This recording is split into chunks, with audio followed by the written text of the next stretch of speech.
गांव में आरव सिंह की पहली पुण्यतिथि पर एक बड़ा कार्यक्रम आयोजित किया गया। प्रज्ञा ने वहां पहली बार मंच पर आकर कहा, मेरे पापा ने मुझे कभी गोद नहीं लिया था।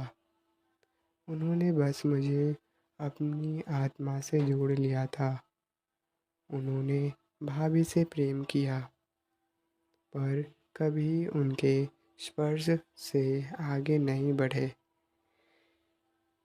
क्या ऐसा प्रेम आज भी संभव है?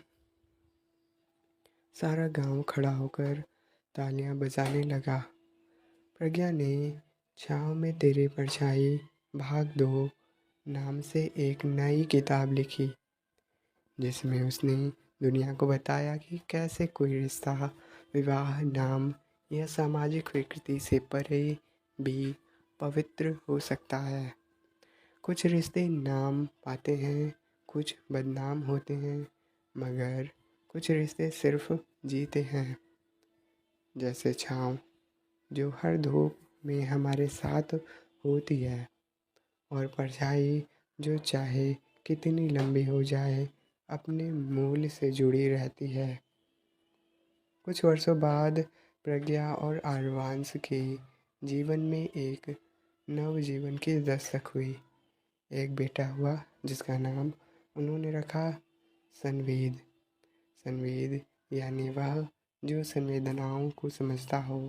प्रज्ञा ने कहा, हमारा बेटा सिर्फ हमारी संतान नहीं, वह उस रिश्ते की नई परछाई है जिसे कभी दुनिया ने समझा नहीं। हरवांश ने उसके माथे पर चूमा। यह बच्चा हमारे भीतर के आरव और संध्या की अगली सांस है। संवेद को वे वही कहानियाँ सुनाते जो संध्या ने प्रज्ञा को सुनाई थी। संध्या की साड़ी, आरव की मिट्टी की मूर्तियाँ। प्रज्ञा ने इन्हें सहेज कर रख छोड़ा था। संवेद जब थोड़ा बड़ा हुआ तो एक बार उसने पूछा, माँ, दादी पापा ने शादी क्यों नहीं की थी? प्रज्ञा कुछ पल चुप रही, फिर बोली, क्योंकि वे एक दूसरे को आज़ाद रखना चाहते थे।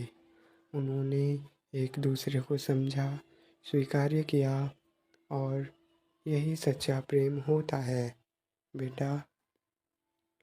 संवेद ने मासूमियत से कहा, तो क्या मैं कभी उस जैसे बन पाऊंगा? तो उनकी आत्मा की अगली परछाई है, तो उनसे आगे निकलेगा।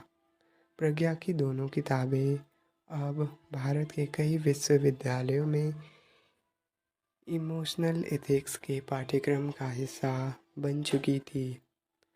छाँव में तेरी परछाई, परछाई की अगली सांस। उसने एक संस्था की स्थापना की, आरव संध्या रचनात्मक केंद्र, जहाँ रिश्तों पर शोध, साहित्यिक प्रतियोगिता और मनोवैज्ञानिक समर्थन प्रदान किया जाता। सरकारी अधिकारियों ने संस्था को लेकर आपत्ति भी जताई। आप बिना विवाह वाले रिश्ते को समाज में महिमा दे रहे हैं, ये गलत उदाहरण है। प्रज्ञा ने सार्वजनिक रूप से जवाब दिया, अगर कोई रिश्ता मर्यादा, आत्मीयता और संयम के दायरे में रहे तो वह विवाह के बिना भी पवित्र हो सकता है। हमारे समाज को रिश्तों की गहराई समझनी चाहिए, सिर्फ उनकी कानूनी वैधता नहीं। यह बयान वायरल हो गया। प्रज्ञा की आलोचना भी। संवेद अब 19 वर्ष का हो चुका था। दिल्ली विश्वविद्यालय में मास कम्युनिकेशन का छात्र था। और फिल्मों से उसका लगाव गहराता जा रहा था। उसने बचपन से ही माँ प्रज्ञा की किताबें पढ़ी थी, पर अब वह चाहता था उन्हें दृश्य रूप में जीवित करना। एक दिन उसने माँ से कहा, माँ, मैं नानी और नाना की कहानी पर फिल्म बनाना चाहता हूँ। वो कहानी जो किताबों तक सीमित नहीं, वो प्रेम जो पर्दे पर सांस ले सके।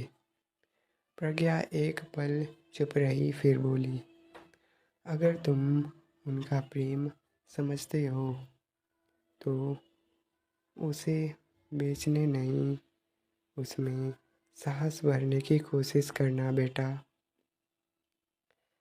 सनवेद ने दिन रात मेहनत करके एक फिल्म की पटकथा तैयार की, जिसका नाम रखा परछाई, एक अमर प्रेम। मुख्य पात्र आरव, एक सच्चा प्रेमी, मर्यादा में रहने वाला देवर। संध्या, संयमित भाभी, जिसके मन में मौन प्रेम पलता है। राजवीर, बड़ा भाई, जो अंत में प्रेम की सच्चाई को स्वीकार करता है। प्रज्ञा, एक प्रतीक जो उस प्रेम को दुनिया तक ले जाती है। स्क्रिप्ट पढ़कर कॉलेज के प्रोफेसर भावुक हो गए। शनवेद, ये कहानी पर्दे पर उतरी तो लाखों लोगों के रिश्ते को मरहम मिल जाएगा।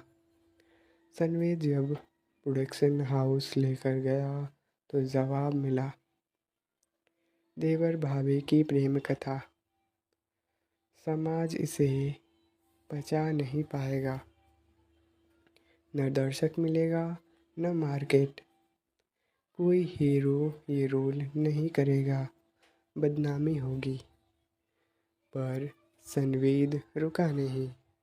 उसने कहा, यह कहानी देवर भाभी की नहीं, यह कहानी है मर्यादा, त्याग और सच्चे प्रेम की है। जो इसे नहीं समझ पाए, उन्हें फिल्म की नहीं, रिश्तों की ज़रूरत है। सनवेद ने ऑनलाइन